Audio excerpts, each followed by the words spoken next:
I've watched an interview lately with John MacArthur and Ben Shapiro. John MacArthur, when he was talking about the Catholic Church, was talking about how essentially the Catholic Church's role in politics was what led in one way or another to the Dark Ages. They were, super domineering in their reign and didn't let anyone have freedom to have any commerce, and like they were manipulative in their power. And so like the church should never be involved in politics. And ultimately, like the Protestant Reformation was what freed people from that. When the Reformation happened, every region that followed Protestantism like was suddenly flourishing or something.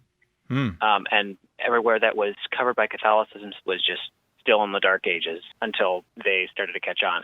I was wondering, how true is it that the Catholic Church was responsible for that? And if it's not true, why is that a misconception?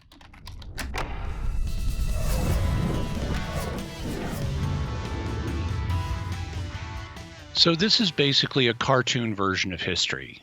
This is not reflective of what actually happened, and this kind of presentation is not taken seriously by competent scholars today.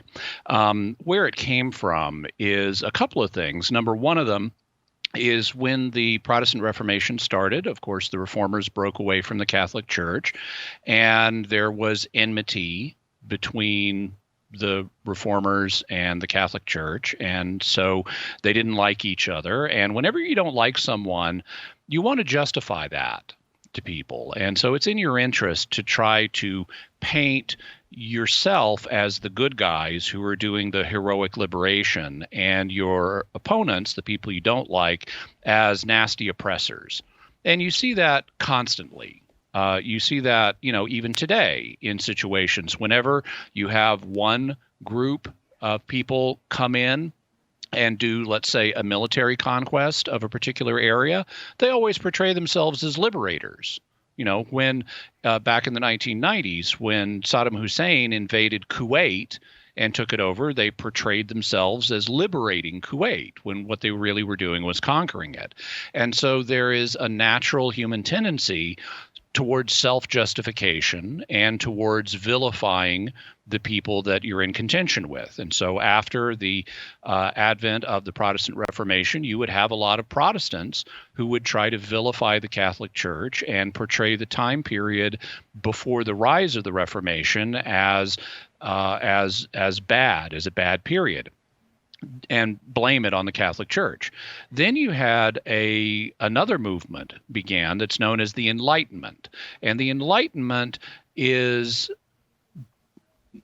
you could have religious people in the Enlightenment. They were people who were sometimes called deists.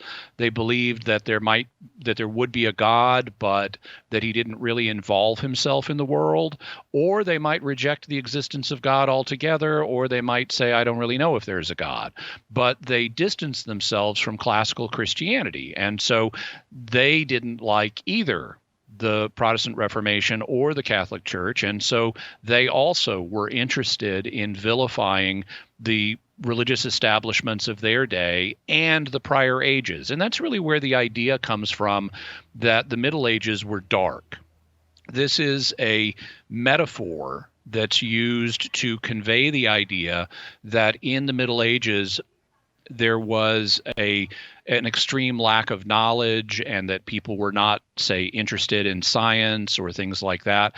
And that's simply not true. If you listen to histories of science or read histories of science, actually the Middle Ages were a period of enormous creativity.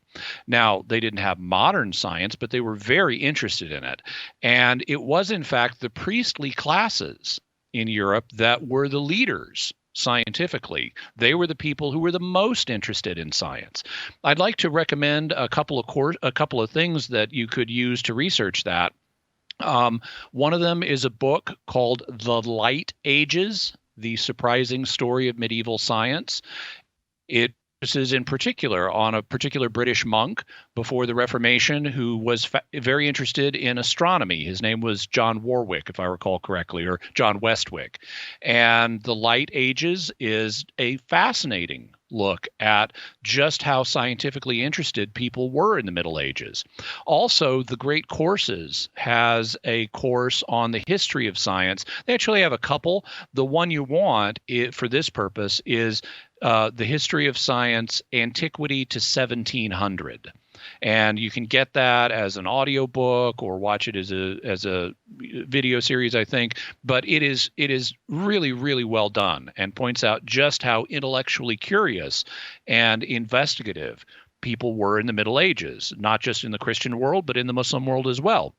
And so I'd recommend those. In terms of the some of the other things that John MacArthur, who is not favorable towards Catholics, in terms of some of the other things he mentioned, like economic liberty and so forth. Actually, capitalism was invented in Italy in the Renaissance era, and so actually the ideas behind modern capitalism are traced to a Catholic source. And you might want to check out books like How the Catholic Church Saved Western Civilization and things like that to get the other side of the story.